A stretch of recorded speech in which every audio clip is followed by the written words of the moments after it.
What if I told you that a frozen island with just 56,000 people could reshape the entire global power balance?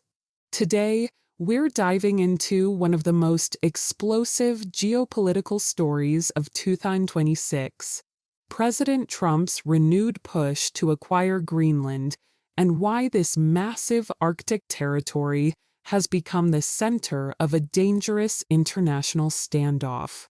By the end of this video, you'll understand the real reasons behind America's interest, what's at stake for global dynamics, and why this could potentially trigger NATO's biggest crisis ever. Let's get into it. The strategic location. Why Greenland's location makes it irreplaceable. First, let's talk geography. Greenland isn't just another piece of land, it's positioned at one of the most critical choke points on Earth. Located between the Arctic Ocean and the North Atlantic, Greenland sits directly on the route that Russian missiles and bombers would take to reach Washington. The island is part of what's called the GIUK Gap, Greenland, Iceland, United Kingdom, where NATO monitors Russian naval movements. The US already operates Pituffik Space Base in northwestern Greenland, formerly known as Thule Air Base, which handles missile warning, missile defense, and space surveillance for both the US and NATO. This base has been there since 1951, making America's military presence in Greenland over 70 years old. But here's what's changed. Climate change is melting Arctic ice, opening up new shipping routes that could cut Asia-Europe transit times dramatically compared to the Suez Canal. As these northern passages become navigable for more of the year, Greenland becomes the gatekeeper to trillions in global trade. Trump has stated that Russia and China have ships all over the place near Greenland, and from his perspective, Denmark cannot adequately defend this strategic territory. The rare earth treasure, the hidden minerals, worth trillions. Now let's talk about what's underneath all that ice, and this is where things get really interesting. Greenland holds approximately 1.5 million metric tons of rare earth element reserves. To put that in perspective, that's comparable to US reserves and significantly more than Canada or most of Europe combined. Only China and Brazil have substantially larger reserves. But why do these minerals matter so much? Rare earth elements are absolutely critical for modern technology. We're talking about components essential for electric vehicles, wind turbines, military equipment, smartphones, medical imaging devices, and basically everything that powers the 21st century economy. Here's the problem. China currently dominates 44 million metric tons of rare earth reserves, nearly half the world's total. More importantly, China controls the entire supply chain, from mining to intermediate processing to final product manufacturing. They can intervene at every level of the market. In 2025, when China imposed export controls on heavy rare earth elements, Western automotive supply chains experienced major disruptions, production delays, and shortages. This exposed just how vulnerable the West has become to Chinese mineral dominance. Greenland has two major rare earth deposits, Kvanefjeld and Tanbreez, that are among the largest in the world. These sites contain neodymium, dysprosium, gallium, and other elements vital for high-performance magnets, batteries, and military applications. The Trump administration sees Greenland as potentially the key to breaking China's stranglehold on critical minerals. In June 2025, the U.S. Export-Import Bank even sent a letter of interest for a $120 million loan to fund the Tanbreez rare earth mine. The China factor: how China entered the picture. This brings us to China's role in the Arctic, and why Washington is genuinely concerned. In 2018, China declared itself a near-Arctic state and launched what it calls the Polar Silk Road as part of its global Belt and Road Initiative. Over the past decade, China has attempted to invest in Greenland's airports, an abandoned naval station, and even a satellite ground station. While many of these projects were blocked by US and Danish authorities due to security concerns, China maintains significant influence. Chinese rare earth company Shenghe Resources currently holds a 12.5% ownership stake in the Kvanefjeld mine and signed an agreement in 2018 to lead processing and marketing of materials from the site. Here's the uncomfortable reality. Even if Greenland mines these minerals, they likely still need to be sent to China for processing because the West simply doesn't have the midstream infrastructure, the separation, refining, and magnet production facilities at scale. Industry experts have called the U.S. strategy absurd without addressing this processing bottleneck. One analyst put it bluntly: even if you mined it, you have to send it to China for processing. In the medium to long term, it makes nearly no difference. This is the paradox Trump faces. Controlling the ground doesn't equal controlling the supply chain. The military and security dimension. Arctic arms race and the new Cold War. The military implications go beyond just having a base in Greenland. Russia has been actively strengthening its military capabilities in the Arctic. Putin has stated that Russia is worried about NATO activities in the region and will respond accordingly. Russian submarines are increasingly active in waters around Greenland, Iceland, and Norway.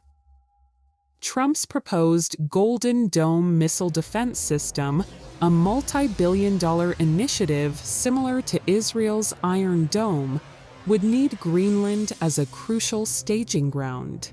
The island could serve as a location for missile interceptors and an expanded defensive presence. The White House has explicitly stated that control over Greenland means more control over the Arctic region and ensuring that China and Russia and our adversaries cannot continue their aggression in this very important and strategic region. But here's what makes this so explosive. Trump hasn't ruled out using military force to acquire Greenland. White House Press Secretary Caroline Leavitt said, "All options are always on the table, and while diplomacy is the first option, the president keeps his options open." This rhetoric escalated dramatically after the U.S. military operation in Venezuela, where special forces abducted President Maduro. European leaders immediately recognized that if America could do that in Venezuela, Greenland might be next. Global reaction and NATO crisis. How this could destroy NATO. This is where we get to the truly dangerous part, the international fallout. 7 European nations, Denmark, France, Germany, Italy, Poland, Spain, and the UK, released a joint statement defending Greenland's sovereignty, stating clearly, "Greenland belongs to its people. It is for Denmark and Greenland and them only to decide on matters concerning Denmark and Greenland." Danish Prime Minister Mette Frederiksen warned that an American takeover could mark the end of NATO. A member of the European Parliament from Denmark told Trump to, and I quote, during a parliamentary session. Even Republican lawmakers have broken ranks. Senator Mitch McConnell called the threats unseemly and counterproductive, adding that using force would be an especially catastrophic act of strategic self-harm to America and its global influence. House Speaker Mike Johnson stated, "There's no intention to go to war with Greenland," and Senator John Curtis declared that military force is not appropriate, not necessary, and not something I will support, full stop. European nations are now actively developing contingency plans. France's foreign minister confirmed they're working with European partners on responses if the US moves to seize Greenland. Germany is coordinating closely with allies. Finland's parliament is calling for NATO to address whether the US should be brought into line. Denmark has already announced a $2.3 billion investment to strengthen military presence around Greenland, including 3 new Arctic naval vessels and additional surveillance drones. The Greenlandic perspective. What do the people of Greenland actually want? Here's something often overlooked in this debate. What do Greenlanders themselves want? Polling consistently shows that Greenlanders overwhelmingly oppose becoming part of the United States. However, many do support independence from Denmark. Greenland is currently a self-governing territory within the Kingdom of Denmark. On January 11, 2025, leaders of all 5 parties in Greenland's parliament refused the idea of becoming part of the U.S., though they expressed interest in maintaining good relations. Greenlandic filmmaker Inuk Silas Høeg told CNN that discussions about the U.S. taking over represent a total show of disrespect to the Greenlandic people. The situation is complex because Greenland depends heavily on Danish subsidies, about $600 million annually. Mining development could potentially provide economic independence, but the infrastructure challenges are enormous. The harsh climate, mountainous terrain, and strict environmental regulations make large-scale mining extremely difficult and expensive. Greenlandic officials have said they want more cooperation and investment from the U.S. or European Union, but on their own terms. They're not interested in being traded like real estate. How this affects global dynamics. The ripple effects across the world order. So, what does all this mean for global dynamics? First, NATO's future is genuinely at risk. If the U.S. takes aggressive action against a NATO ally's territory, it would fundamentally undermine the principle that the alliance exists to protect members, not threaten them. This could fracture the Western alliance at precisely the moment when unity is needed to counter Russia and China. Second, this represents a shift toward unilateral American expansionism. Following the Venezuela operation and now Greenland rhetoric, countries around the world are recalculating what American power means. The Biden administration's approach of building partnerships is being replaced by Trump's transactional, acquisition-focused strategy. Third, the rare earth struggle highlights a larger truth about economic power in the 21st century. Control over critical minerals and their processing infrastructure is becoming as important as oil was in the 20th century. The country that dominates the supply chain dominates the future economy, whether that's green energy, electric vehicles, or military technology. Fourth, Arctic geopolitics is heating up. As ice melts, new shipping routes open, and resources become accessible, we're seeing an Arctic arms race. Russia, China, and now the US are all positioning for dominance in a region that was relatively quiet during the original Cold War. Fifth, this exposes the limits of European military power. Denmark's active military is smaller than the New York Police Department. European nations realize they cannot defend territories against great power aggression without genuine collective action, and possibly not even then if the US itself is the threat. Finally, this tests the principle of sovereignty in the 21st century. Can powerful nations simply acquire territories from weaker ones through economic pressure, military threat, or both? If Greenland falls, what message does that send to Taiwan, the Baltics, or any other strategically located territory? What happens next? Possible scenarios and timeline. Let's game out the most likely scenarios. Scenario 1. Negotiated deal. The US could negotiate increased base access, mining rights, and expanded presence in exchange for massive infrastructure investment and security guarantees. Denmark might agree to formalize American commercial access to resources while maintaining sovereignty. This is the least destabilizing option. Scenario 2. Economic pressure campaign. Trump could use tariffs, trade restrictions, or other economic tools to pressure Denmark into concessions. This would damage US-European relations, but stop short of military action. Scenario 3. Support for Greenlandic independence.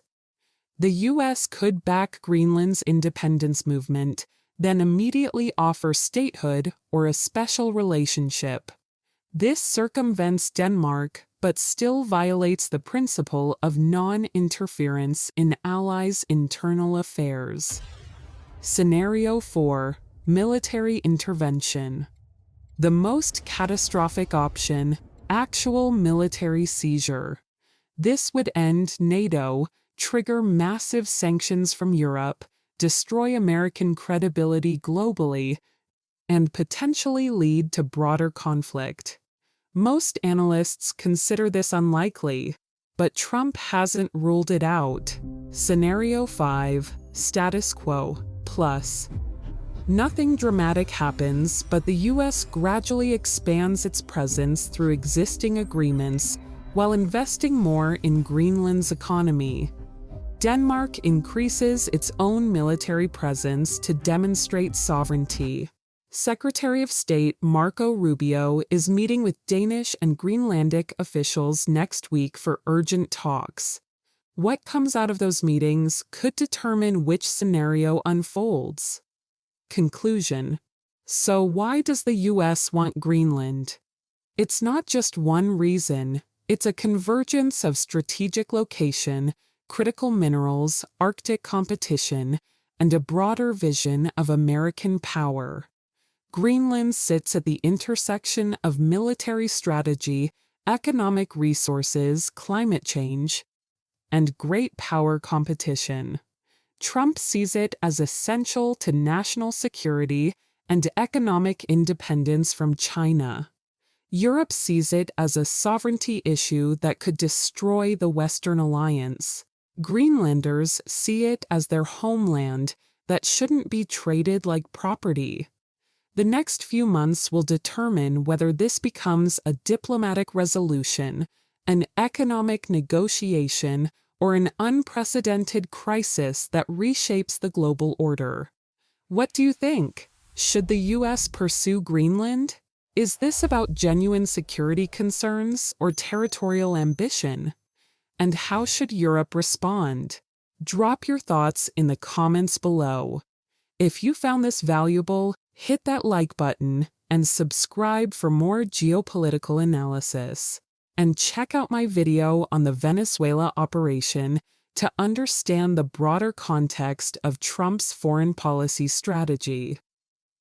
Thanks for watching this amazing video, and I'll see you in the next one. Please subscribe for the truth.